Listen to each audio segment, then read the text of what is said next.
जय श्री श्याम, जय श्री श्याम। एक और आपके पास कहानी लेके आई हूँ। जो अच्छी लगे तो इसको लाइक करना, शेयर करना, सब्सक्राइब करना।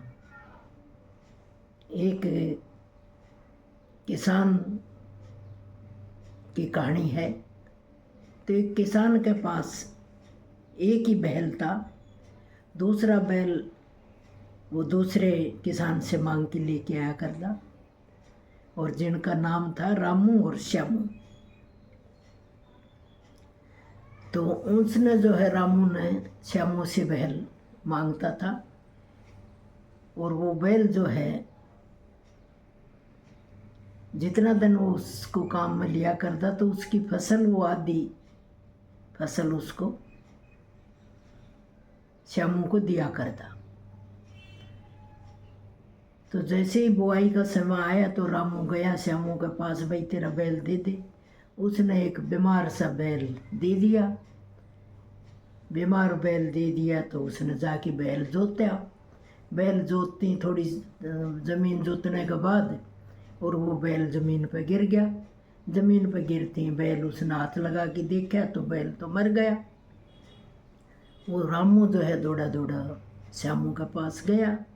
अब भाई श्यामू, तेरा बैल भाई मर गया है और तू मेरा बैल ले ले। उसने कहा मैं तेरा बैल नहीं लूँगा। बोले क्यों? बोले तेरा बैल नहीं लूँगा, मेरा तो बहुत अच्छा बैल था और बड़ा मोटा ताज़ा बैल था, तो इसलिए तेरा बैल का मैं क्या करूँगा। मैं तो तेरी ज़मीन दे दे। बैल का बदला उसने कहा भाई ज़मीन मैं तुझे दे दूँगा तो मेरा परिवार क्या खाएगा, मेरा परिवार कैसे चलेगा, तो ज़मीन तो मैं नहीं दूँगा। तो बोले भाई ये न्याय राजा करेगा, तो राजा के पास चलेंगे। बोले हाँ राजा का चलना। तो दूसरे दिन रामू और श्यामू राजा के पास पहुँच जाते हैं। राजा के पास जाकर ने वह जो है अपनी बात बताते हैं। अगर साहब मैंने इनको बैल दिया था और मेरा बैल इसने मार दिया।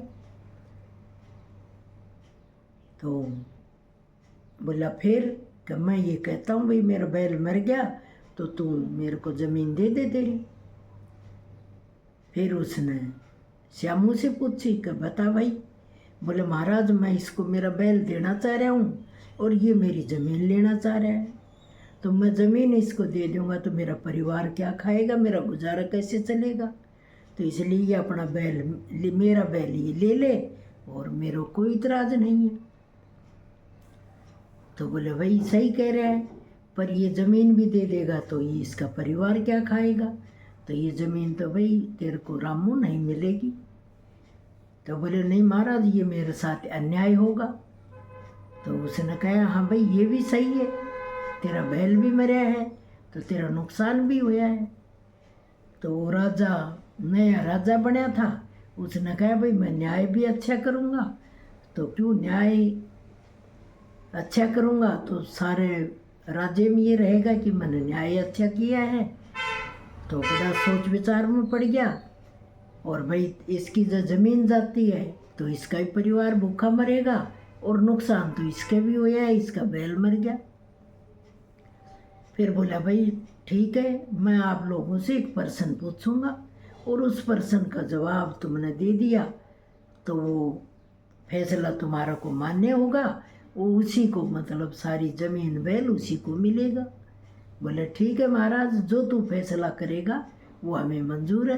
तो बोले इसमें एक को नुकसान है एक को फायदा भी है, ये बात भी सुन ले। बोले महाराज हमें ये भी मंजूर है। बोला ठीक है। तो उसने कहा भाई मेरी बात का 3% है, जो तीनों को जो पर्सन दे देगा तो वो उसी का पक्ष में फैसला होगा। बोला ठीक है महाराज। तो बोला भाई पहला पर्सन मेरा ये है कि सब में मिठास क्या है। दूसरा पर्सन मेरा ये है कि सबसे दौड़ने वाली क्या चीज़ है। तीसरा पर्सन मेरा ये है कि जो है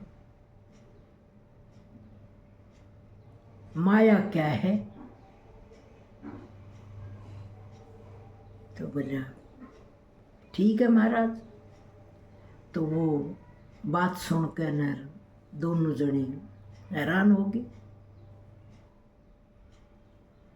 हैरान हो गए तो कोई से पास उत्तर नहीं है कि भाई इसका उत्तर क्या दें। बोले कोई बात ना, कोई जल्दी नहीं है, आप तसल्ली से बता दिए, आपको 3 दिन का टाइम दे रहा हूँ, 3 दिन में आप बता देना। तो वो दोनों जने घर आ गए। घर आ गए तो रामू ने जाकर अपनी बेटी से बात बताई, एक भाई ये बात है। तो बोले पिताजी ये तो मामूली सी पर्सन है, इसका तो मेरे को आता है। बोले अच्छा आता है? बोले हाँ, तू खाना खाए आराम से, चिंता मत कर, ये पर्सन मुझे आता है और मैं आपको ये पर्सन बता दूंगी। अब रोटी खाओ और आराम से आप सो। कहा ठीक है। तो उसने अपने पिताजी के कान में बात कही। पिताजी जोर जोर से हंसने लगे। बोले बताओ, इतनी सी बात मेरे समझ में नहीं आई। 3 दिन हो गया तो 3 दिन बाद दोनों जने गए तो रामू से पूछी। बोले साहब पहले श्यामू से पूछ लें ये पर्सन, फिर मैं बता दूंगा क्यों बैल इसी का मरा है। तो पहला पर्सन यही बताए और श्यामू भी उतावला था, अब सबसे पहली पर्सन मैं बताऊंगा। बोले हाँ भाई आप बताओ। तो वो एक प्याली में शहद भर के लेके गया। बोले साहब सबसे मीठा ये शहद है। बोला ठीक है।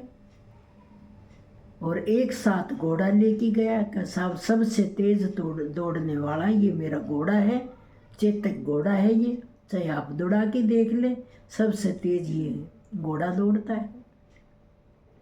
बोला ठीक है। एक थैली भर की असरपियों की ले गया। बोला साहब सबसे ज़्यादा कीमती माया यही है।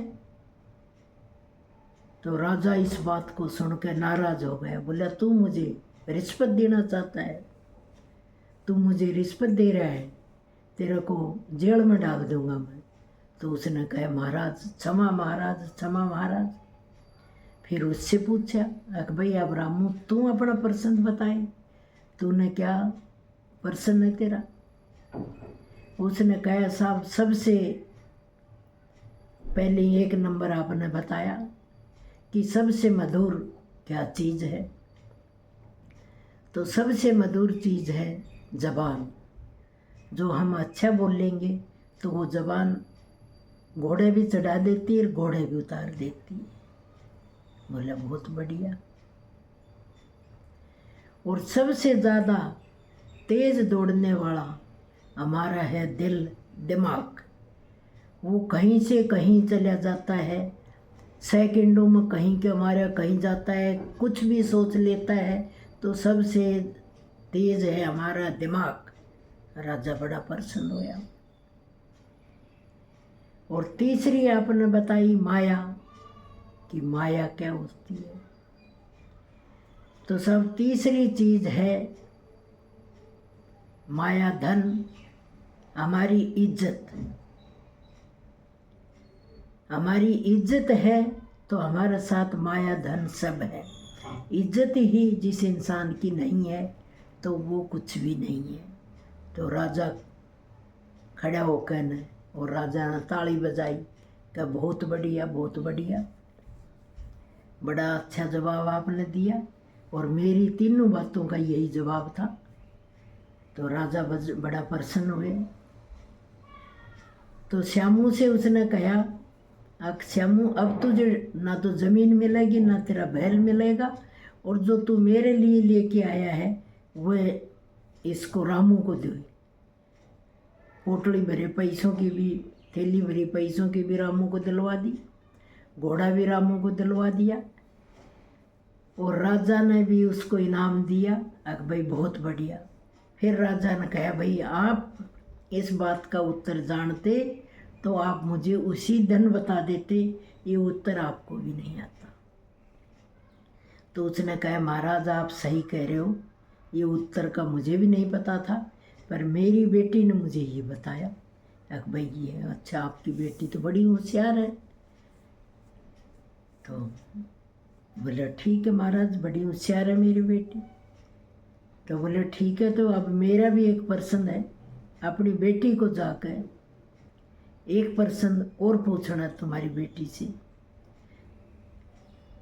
भाई वो मेरे महल में आए, ना तो तन पर वस्त्र हूँ और ना वो पैदल आए, ना वो गाड़ी में आए, और मेरे को वो उपहार दे, ना मेरे पास रहे उपहार, और ना मेरे को उपहार दे पाए वो, और ना ऐसा हो जो मेरे को उपहार ना दे वो। तो ये तेरी बेटी करके मेरे यहाँ मेरे महल में आए, और तब मैं तेरी बेटी से मुलाकात करूँगा, देखूँगा कि मेरे राज्य में किसान की बेटी इतनी होशियार है। उस वो और चक्कर में पड़ गयो किसान, जाके उदास होकर न बैठ गया। कि पिताजी क्या रहे, राजा खुश हो गया? बोले खुश तो हो गया, उसने एक और गले में मेरा आफत डाल दी। बोले ये क्या? तो उसने बताई। बोले पिताजी कोई दिक्कत नहीं है, आप आराम करो, इसका ही मेरे पास हल है, आप चिंता ना करें। बोले आप तो मेरे को एक ऐसी गाड़ी बना दो जिस पर मेरा एक पैर टिक जाए, और एक मुझे ला दो जाल। बोले ठीक है, और एक मुझे पकड़ दो आप चिड़िया। तो उसने चिड़िया पकड़ दी, जाल भी ला दिया।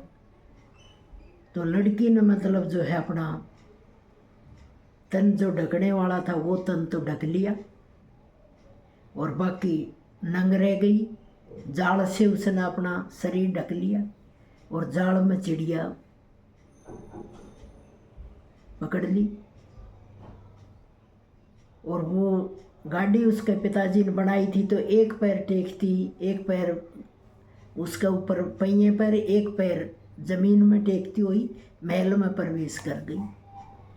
महल में प्रवेश कर गई तो जाके उसने महाराज से नमस्कार करी, प्रणाम करे। महाराज प्रणाम, मैं उसी किसान की बेटी हूँ जो आपने कहा था मेरे महल में ऐसे आए। तो ना मेरा तन ढकिया हुआ है, ना मेरा तन उगाड़ा हुआ है, ना मैं पैदल आई हूँ, ना मैं किसी गाड़ी में आई हूँ, और आपके महल में आ गई हूँ, जो आज्ञा हो वो बताएं आप। तो राजा ने कही भाई बहुत बढ़िया, बहुत दिमागदार। तो पिंजरा था, पिंजरे में से उसने चिड़िया निकाली कि महाराज ये मैं आपके लिए उपहार लेके आई हूँ। तो जैसे ही राजा ने हाथ कराया उपहार के लिए कह लाओ, उसने वो चिड़िया देते हुए चिड़िया छोड़ दी, खिड़की में से चिड़िया बाहर। कि ये क्या होया कि आपने महाराज ये कहा था ना, तो मुझे ऐसा हो कि आप मेरे को उपहार दे रहे हो, और ऐसा भी नहीं हो कि मेरे को उपहार आपने दिया भी नहीं। तो ये उसका उत्तर था, मैंने आपको उपहार दे भी दिया और आपका उपहार हाथ भी नहीं लगा, उड़ भी गया। तो राजा बोला भाई बहुत बढ़िया, आप तो मेरे महल की रानी योग्य हो, तो मैं आपको मेरे महल की रानी बनाऊंगा। और किसान की बेटी बड़ी सुंदर थी, बड़ी बुद्धिमान थी। फिर भी उसने उत्तर दिया कि महाराज मुझे कोई इतराज़ नहीं है, पर इसका जवाब मेरे पिताजी ही देंगे, मैं ये जवाब आपको नहीं दे सकती। मेरे को आपने मेरे पिताजी से ही मांगना पड़ेगा, तभी मैं आपकी रानी बनूंगी, नहीं तो मैं आपकी रानी नहीं बनूंगी। उसने उसके पिताजी को बुलवाया, सैनिक भेजा, वही लेके आओ रामू को। तो रामू आए महल में, सोचा बेटी ने पता नहीं क्या नया काम कर दिया, आज तो महाराज मुझे दंड दे के ही मानेंगे। तो वो गया तो उसकी बड़ी खातिरदारी करी। तो बोला कि महाराज बताएं। बोले भाई आपकी बेटी का आपसे मैं हाथ मांग रहा हूँ, और ये मेरे महल की रानी बनेगी। रामू बड़ा खुश होया, इससे अच्छी बात और क्या होगी मेरे लिए, एक किसान की बेटी, गरीब किसान की बेटी और राजा की रानी बनेगी, बहुत अच्छी बात। तो वो खुशी खुशी उसने राजा को हाँ कर दी। तो भाई जो भाग्य में होता है वो मिलता है, और बुद्धि जिसमें होती है वही आगे बढ़ता है। इस कहानी का अर्थ यही है। जय श्री श्याम, जय श्री श्याम।